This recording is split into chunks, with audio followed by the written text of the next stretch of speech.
성경 말씀 보겠습니다. 신약 성경 누가복음 15장 11절부터 24절까지입니다. 우리 새로 오신 분들은 좀 찾아주시기 바랍니다. 네. 신약 성경 쪽이에요. 누가복음 15장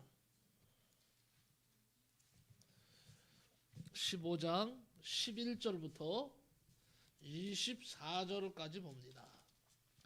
신약 성경 쪽으로요. 121페이지 121페이지입니다. 네, 다 찾으시기 바랍니다. 누가복음 15장 11절부터 24절까지 봅니다. 121페이지입니다. 제 성경 121쪽 찾으시면 되겠습니다.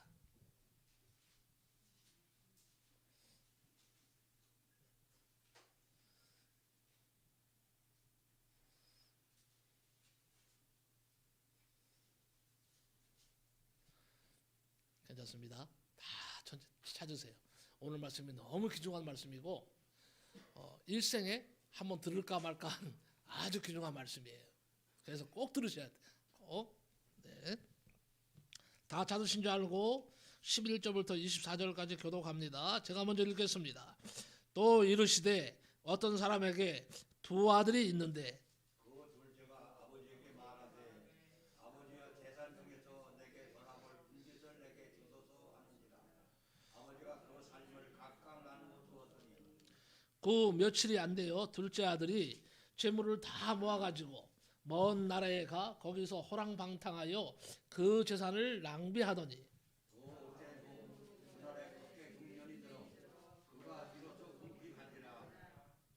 가서 그 나라 백성 중 한 사람에게 붙여 사니 그가 그를 들로 보내어 돼지를 치게 하였는데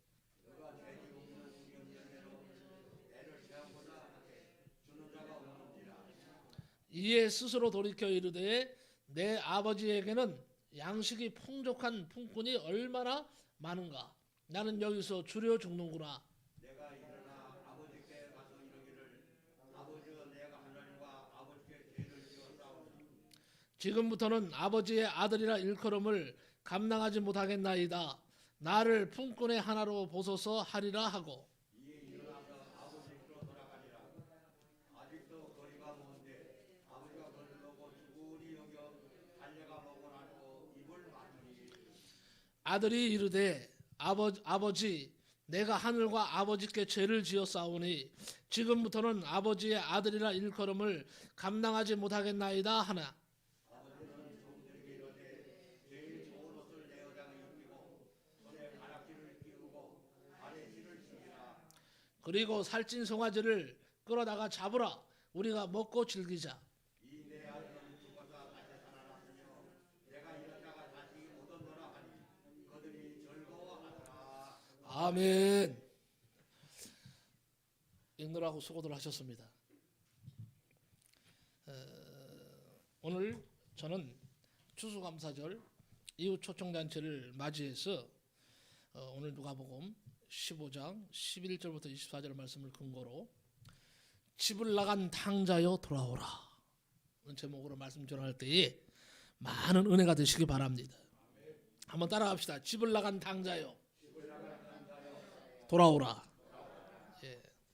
먼저 추수감사절을 맞아서 또 이웃 초청잔치에 초대되신 여러분을 예수님의 이름으로 축복합니다. 여러분, 하나님 말씀을 들으실 때는요, 세 곳으로 들어야 됩니다. 눈으로 보고, 귀로 듣고, 입으로 아멘 하는 것입니다.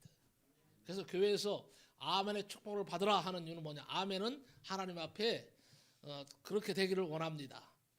당신의 뜻이 이루어지기를 원합니다 하는 의미에서 아멘을 하는 것입니다.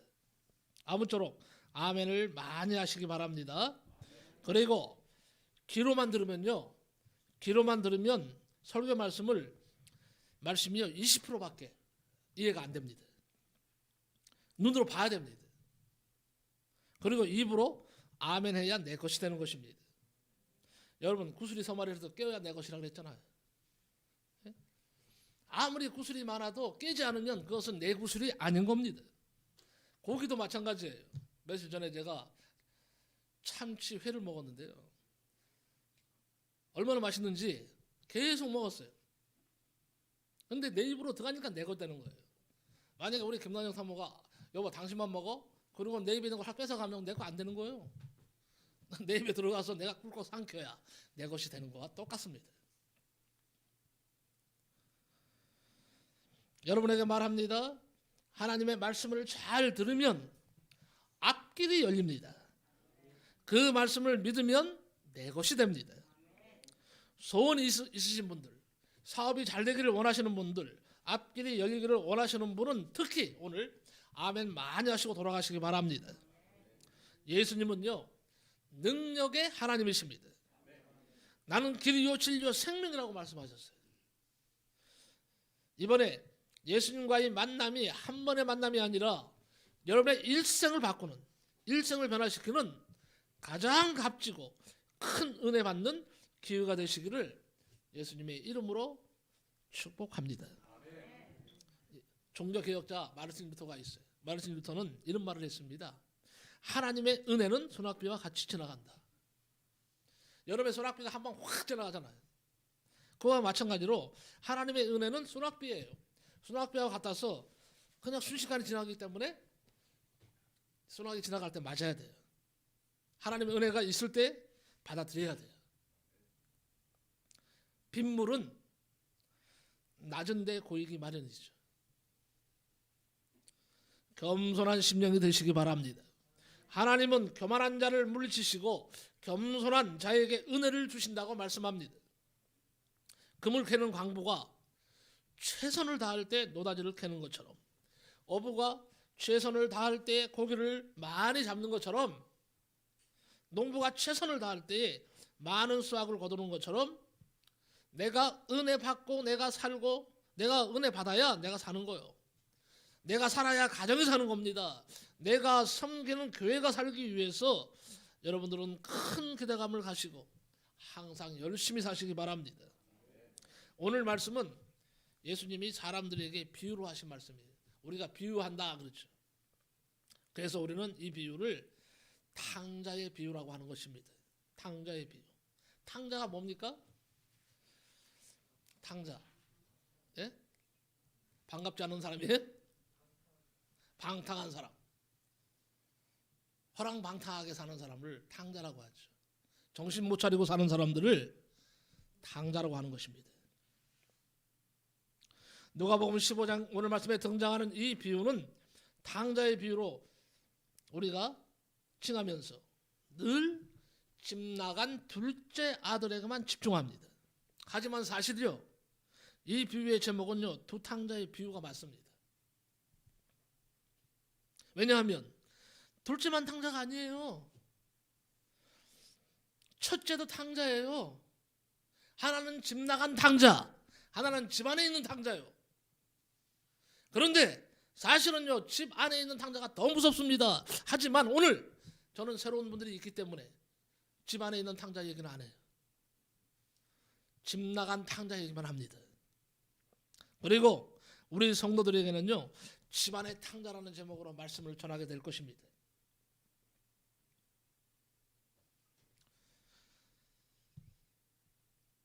지금부터 오늘의 본문 말씀을 한번 생각해 봅시다. 자, 이 말씀은 우리가 잘 아는 말씀인데 영적으로 볼 때 두 아들이 무엇을 상징하느냐입니다.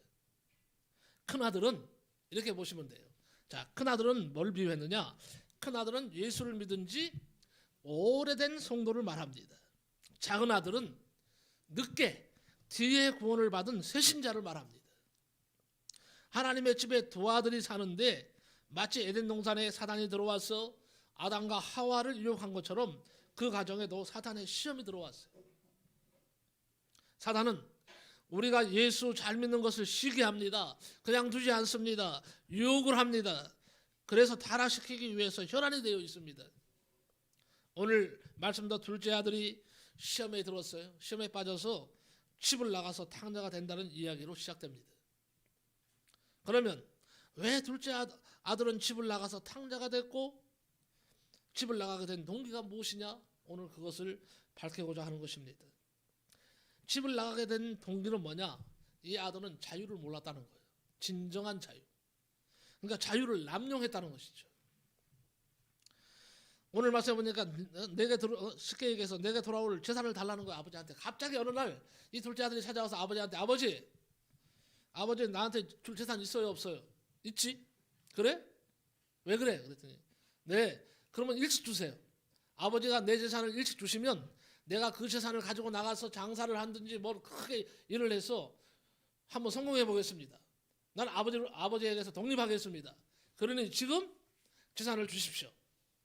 막 아버지한테 떼거지를 쓰는 거예요. 그러니까 아버지가 견디다 못해서 결국은 둘째 아들 몫으로 재산을 떼어줍니다. 그리고 아들은 신나게 이제 나가서 이제 살게 되는 것이죠. 야 이제 자유다. 나는 이제 아버지 그늘에 있을 필요가 없다. 난 돈 많으니까 가서 장사도 하고 친구도 멋지게 사귀고 그리고 열심히 한번 살아보겠다. 그리고는 신나서 나갔단 말이에요. 어디로 갔느냐? 도시로 나갔어. 도시로 나갔는데요. 친구를 그만 잘못 사귀었어요. 매일 사귀는 친구들이 돈 뜯어가는 친구들이고 사기치는 친구들이고 같이 술 마시자. 이런 친구를 만났네. 그러니까 큰일 해보지도 못하고요. 늘 술에 쩔어 사는 거예요. 술 마시고 그리고 계집질하고 우리나라 말로 하면 그런 거예요. 돈이 한계가 있지. 성경에 나와 있지 않지만요. 나간 지요 3년도 못 갔어요. 그 많은 재산이 3년도 못 갔다니까요. 다 탕진해버린 거예요. 그리고 거지가 돼버린 거예요.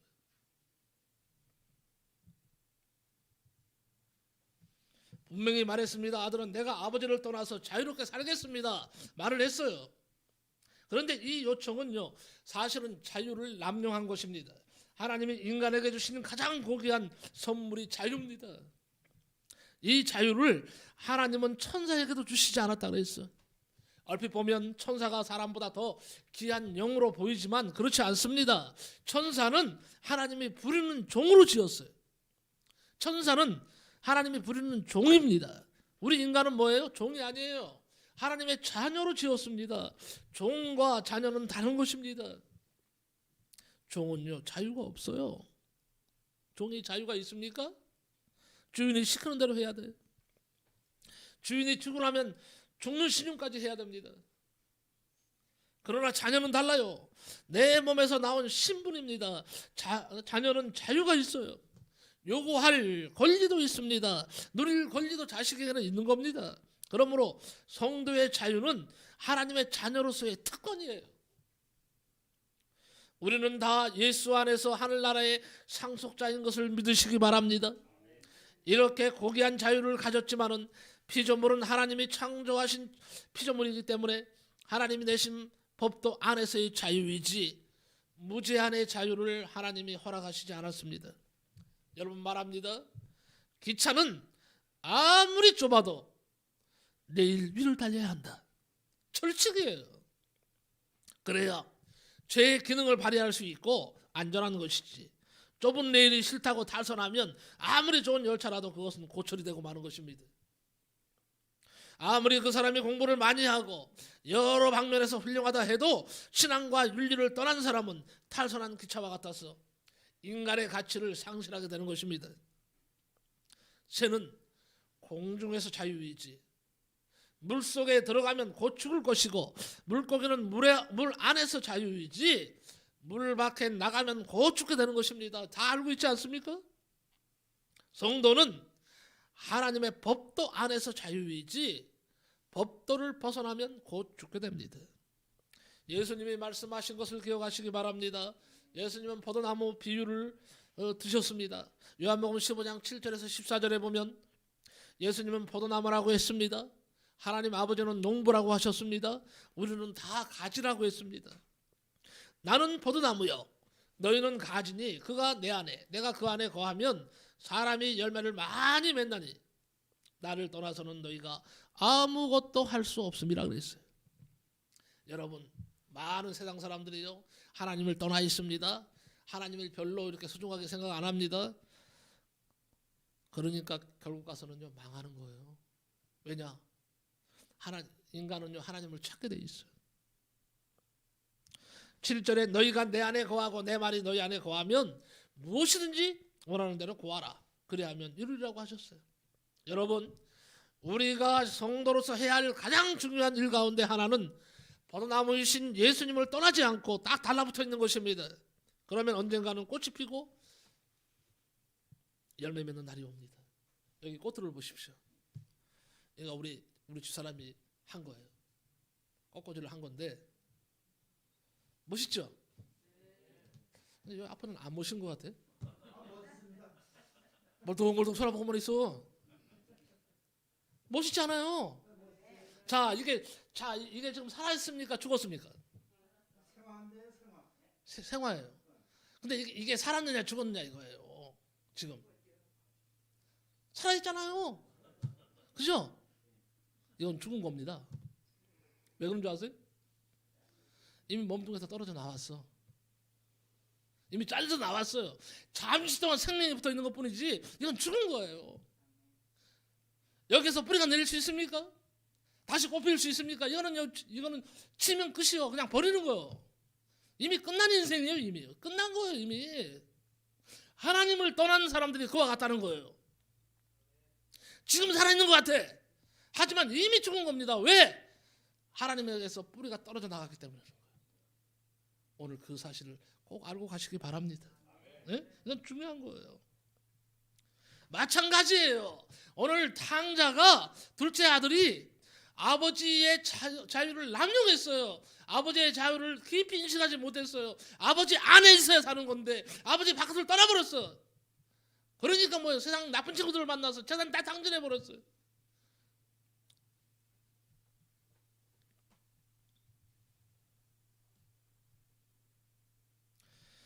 둘째 아들은 아버지의 품에 있지 아니하고 자기가 무엇을 해보겠다고 떠났습니다. 그 결과가 무엇입니까? 비참함 속에 들어갔습니다. 떨어져 나간 가지는 죽을 수밖에 없는 겁니다. 오늘 처음 오신 분들은 지금까지 하나님으로부터 떨어져 있었습니다. 예수님에게서 떨어져 나간 가지였습니다. 그래서 죽음이 찾아오고 죽은 후에 하나님의 심판 아래 있어야 하고 결국은 지옥불에 던져질 운명이었지만은 하나님께서 오늘 여러분을 사랑하시기 때문에 이 자리로 불러주셔서 이제는 예수 그리스도를 믿기만 하면 구원받고 영원한 생명을 믿으셔서 영원한 생명을 얻으셔서요 천국 가기를 여러분 축복합니다. 천국 가세요. 이 땅에 태어나서 이왕이면 좋은 게 가야지. 예? 여기서 한 분도 내가 봤을 때 지옥 가고 불타는 지옥 가고 싶은 손 들어보세요. 한 분도 없을 거예요. 사모님 지옥 가고 싶어요? 김리한 지사님 지옥 가고 싶어요? 천당 가야죠. 천당이요 천국을 말합니다. 천국. 이 땅에 태어나서 고생하면서 삽니다. 열심히 산다고 했는데 끝에 갔어요. 망해버리면 끝에 가서 생각지도 못했네. 지옥이 있다는 말은 듣긴 들었는데 정말 지옥이 있는지 몰랐어. 천국이 있다는 말은 들었지만 천국이 믿지 않았어. 근데 죽으니까 찾아오네.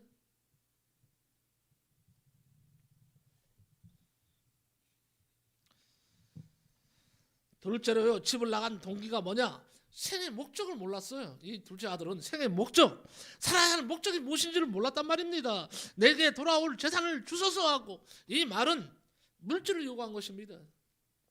집에서 아버지를 모시고 아버지의 말씀대로 순종해야 사는데 여기 순종하는 데 목적을 둔 것이 아니라 돈만 있으면 자기는 행복하게 산다고 생의 목적을 돈에 준 겁니다.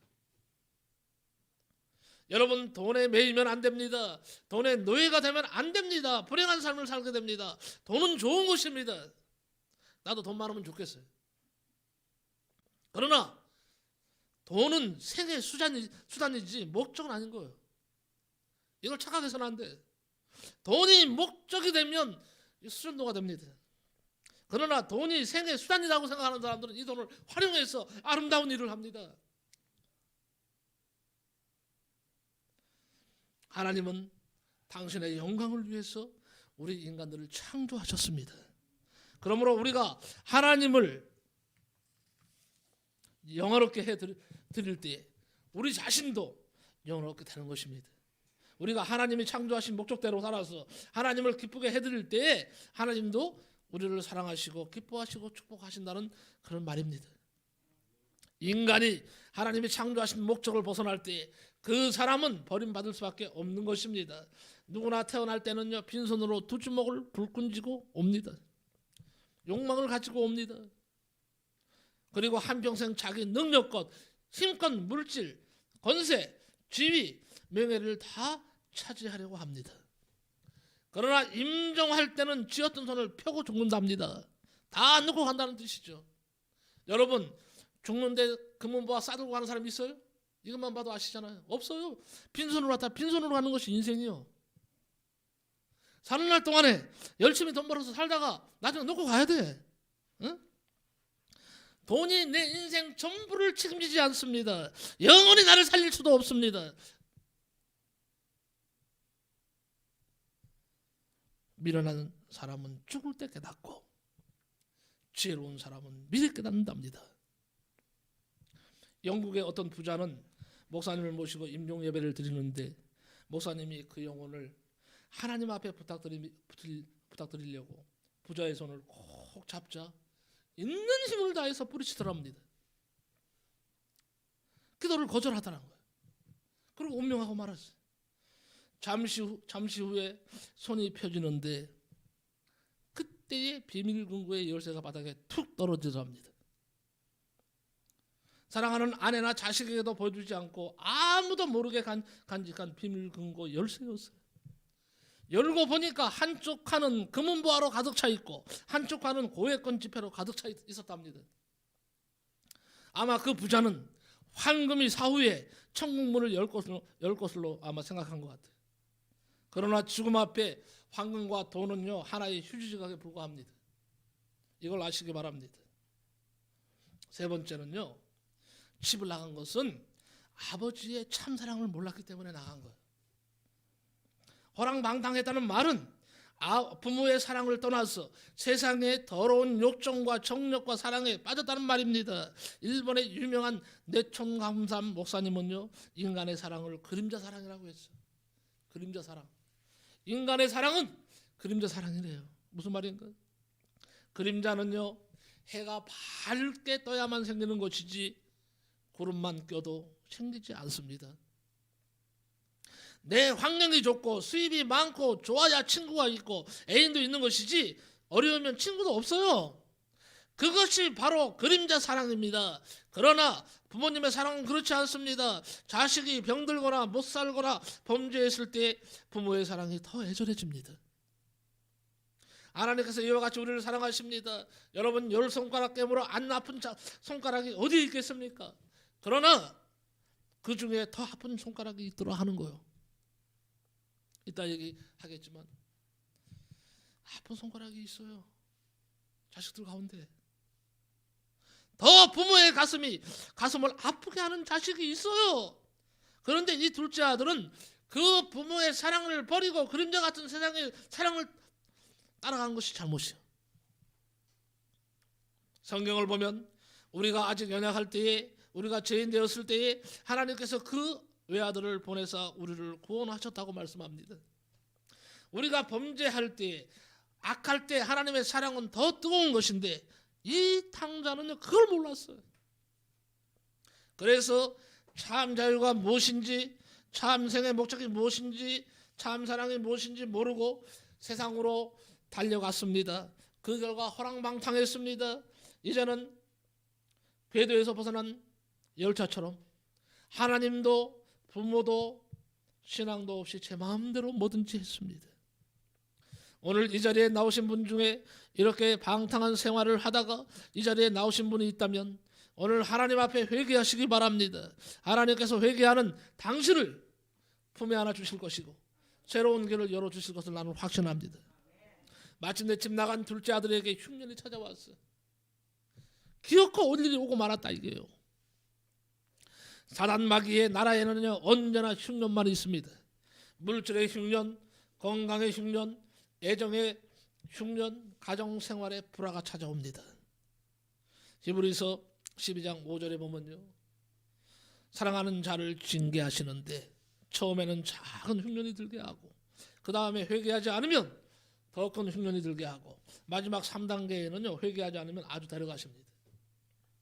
그런데 이 당자는 마지막 단계까지 와 죽기 직전에 이르렀어요. 그래서 할 수 없이 어느 돼지 먹이는 이방인 집을 찾아가서 부탁했어. 돼지를 치는 자가 됐어요. 유대인들이 혐오하는 것이 돼지입니다. 돼지를 제일 싫어합니다. 유대인에게 있어서 이방인들은 돼지와 같은 존재예요. 그래서 유대인들은 돼지고기를 먹지 않습니다. 돼지고기는 우상에게 제사할 때나 쓰는 것이지 돼지 치는 것을 죄악시하고 살았습니다. 그러므로 돼지 치는 주인은 영적으로 사단을 말합니다. 우리가 하나님의 자녀가 되고 하나님의 종이 될 때에 하나님께서는 당신의 자녀로 축복하시고 당신의 종을 영화롭게 해주시지만 사단은 그의 종을 영화롭게 하지 않을 뿐더러 공경으로 몰아넣게 됩니다. 그리고 아주 밟아버립니다. 여러분에게 말합니다. 마귀는 멀쩡한 인간을 휴지조각처럼 못쓰게 만들고 하나님은 휴지조각처럼 구겨진 인간을 펴서 아름답게 사용하시는 하나님이십니다. 이제 사랑받은 아들이 어떻게 됐어요? 돼지 구정물이나 퍼주는 비천한 신세로 전락했어요. 돼지가 먹는 지엽 열매로 배를 채우고자 하되 주는 자가 없다 그랬어요. 부잣집의 아들이 아버지를 떠나서 방탕 생활을 했더니 마침내 되지만도 못한 신세가 되었습니다.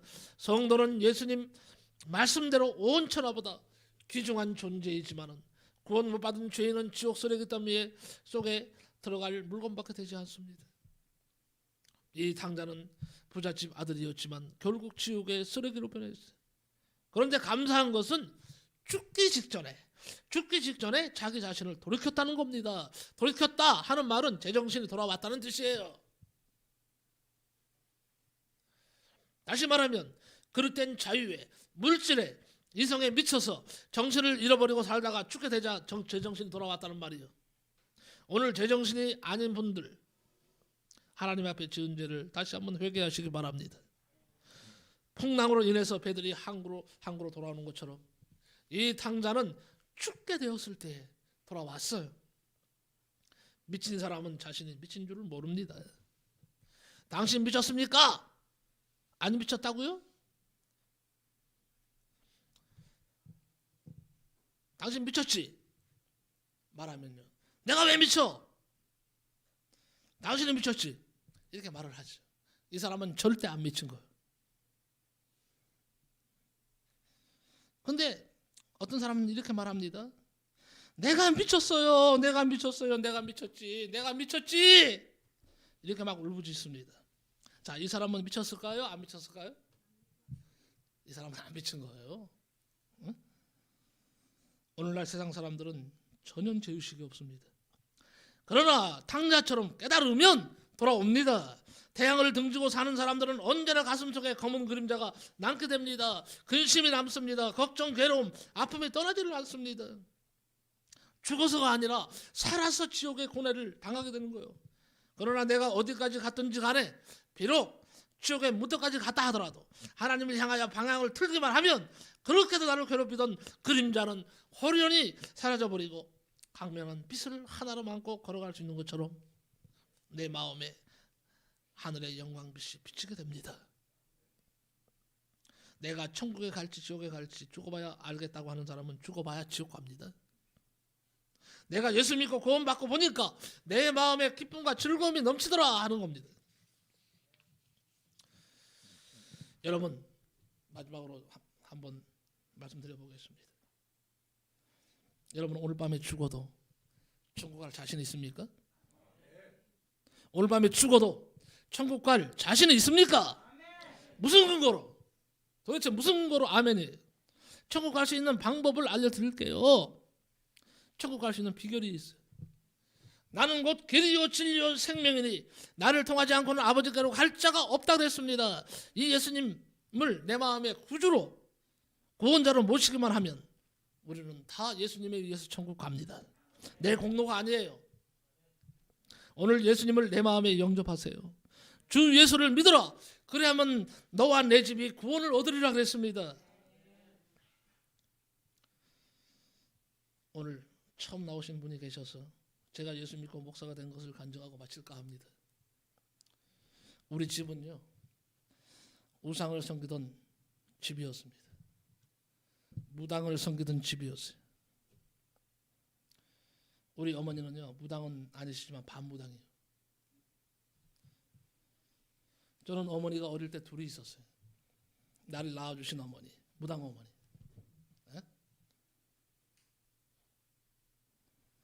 18살까지 나는 어머니가 둘인 줄 알았어요. 어느 날 물어봤어요.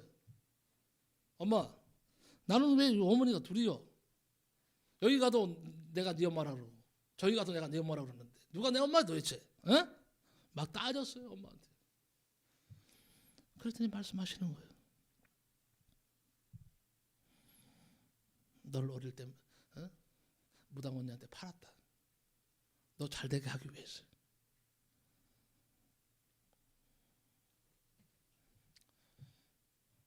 우리 어머니는요 13남매를 놓으셨어. 여기 13남매 놓은 여자들 있어요? 13남매 나봐. 놓을 수 있겠어요 여자분들? 우리 어머니가 13을 놓으셨어. 제가 12번째요. 내가 12번째. 13번째 누군지 아세요? 딸이요.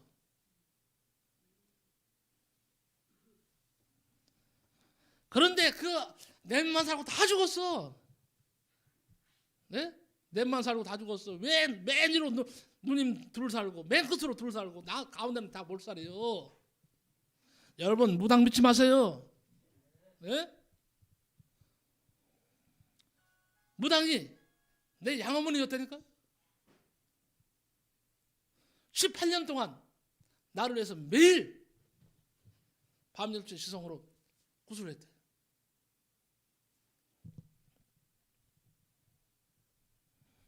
저는 무당이요 100일 기도해서 나온 사람이에요. 100일 정성. 태어날 때요 무당한테 빌어서 나는 사람들은 탯줄을 목에 감고 태어납니다. 탯줄을 목에 한 번만 감아도 죽어요. 즉사예요 즉사. 네? 저는 탯줄을 목에 3번 감고도 살았어요. 신기하죠? 낳고 나서 그럼 잘 돼야지. 예? 낳자마자 옛날에 100일이라는 것이 있어. 100일 동안 앓다가 죽는 게 100일이에요. 기침하다가. 지금은 100일에 같은 거 약이 좋아서 없어. 옛날에는 100일에 걸리면 그냥 죽는 거예요. 그냥. 예? 낳자마자 100일에 걸려서 12년 동안을 내가 죽다 살았습니다. 그리고 기침을 하도 심하게 하니까 배꼽 탈창이 돼서요. 이것도 12년 동안 고통받았어요. 아버지는 술주전뱅이. 저는요 10살까지 한글을 몰랐어요. 10살까지. 누가 가르쳐주는 사람도 없고 참으로 한글도 모르고 학교를 들어갔어요. 초등학교 국민학교로 옛날에 국민학교에 들어갔어요. 10살 때 어떤 선생님이 글씨를 가르쳐줘서 그때부터 글씨를 알게 됐어요.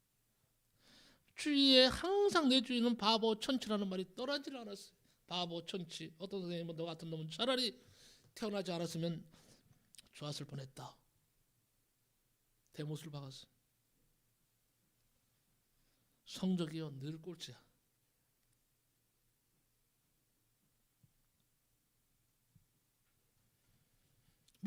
글씨를 모르니까 꼴찌 할 수밖에 없죠.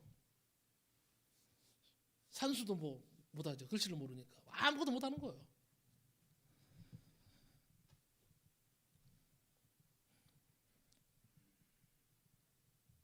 초등학교 3학년 때 선생님 한분 여자 선생님인데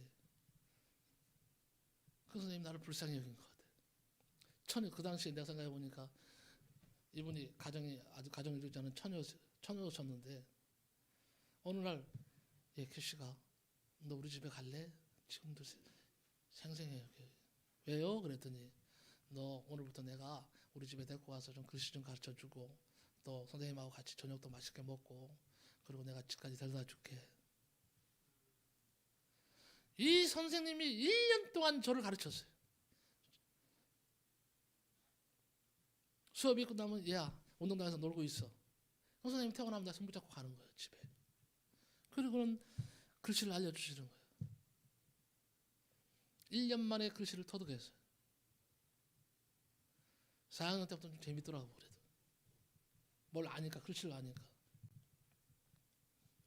근데 중학교를 갔는데 중학교 가도 역시 60명, 옛날에는 많았어요. 60명 중에서 뭐 58등 57등 그랬어요. 그리고 어떻게 하다가 고등학교를 갔어요. 어느 날 제가 하나님 앞에 기도했습니다. 제가 6살부터 그래도 교회를 나갔거든요. 6살부터. 하나님 아버지, 내가 남자로 태어났는데 이대로 바보처럼 살다가 죽게 만드실 거예요? 나에게 지혜를 주세요. 나도 공부 잘할 수 있게 해주세요. 울면서 기도했어요.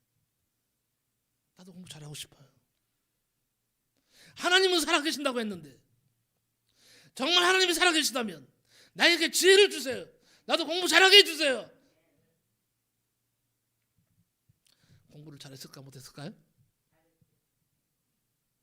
제가 지금 바보처럼 보입니까? 저를 바보로 본 사람 한 사람도 없어요. 어느 날인데요. 놀라운 사실을 알려드립니다. 어느 날인데 고등학교 2학년 어느 봄날이었는데요. 칠판에 선생님이 수학 문제를 푸는데 말이에요. 수학 문제를 푸는데 그게 눈에 들어와. 저거 답이 뭐다. 틀림없이 답이 뭐일 거다. 쫙 풀어나가는데 깜짝 놀랐습니다. 내가 미리 맞춘 거예요. 답을. 그때부터 확 뒤집어져 버렸죠. 내가. 하나님이 지혜 주시는데요. 선생님들이 뭐 국사나 뭐나 가르쳐주면 다 이게 이해가 돼. 58등 하던 놈이요. 고등학교 2학년 중간고사 때 몇 등을 했는 줄 아세요? 1등은 못했어요. 어느 날 선생님이 막 상기가 돼서 들어오시는 거예요. 얼굴이 상기돼서. 야, 우리 반에 기적이 일어났다는 거예요. 응? 근데 뭐 무슨 기적인가 하고 나는 나을 거라고는 몰랐죠. 응? 기적이 일어났다는 거예요. 그러면서 하신 말씀이 우리 반에서 희한한 일이 일어났다는 거예요. 전부 다 누군가 하고 있는데 갑자기 내 이름을 부르는 거예요. 문캐시 일어나! 그러는 거예요. 저는 나 엎드려 있다가 깜짝 놀랐다니까요. 혼나는 줄 알고.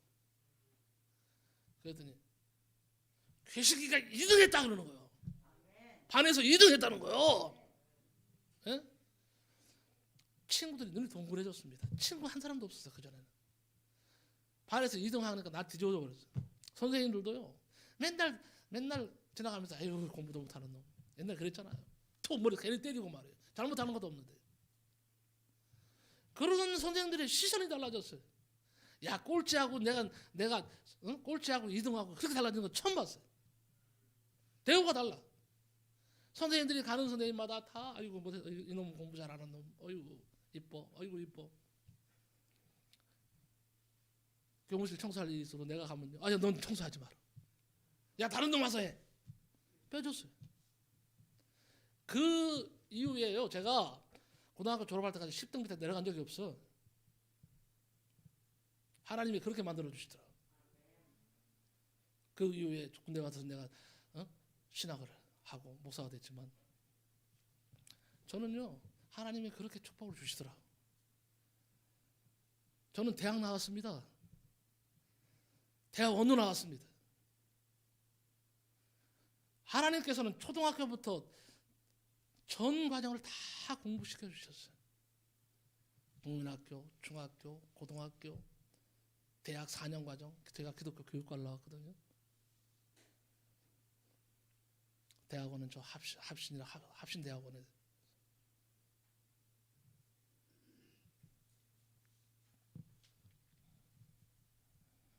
여러분, 하나님은 살아계십니다. 나는 반드시 여러분에게 말합니다. 하나님은 살아계십니다. 하나님 우리와 함께 하시는 하나님이십니다. 나는 오늘 밤에 죽어도 자신 있습니다. 천국 갈 수 있어요. 왜? 나는 공로가 없어. 나는 죄인이요. 하지만 예수님께서 나를 위해서 십자가를 지시고 죽으셨기 때문에, 내가 그 사실을 믿기 때문에 나는 오늘 밤에 죽어도 난 천국 갑니다. 여러분도 예수 믿으세요. 탕자라도 돌이키면 아버지는 언제라도 환영하십니다. 하나님께로 돌아오면, 결론입니다, 하나님께 돌아오면 영원히 살아납니다.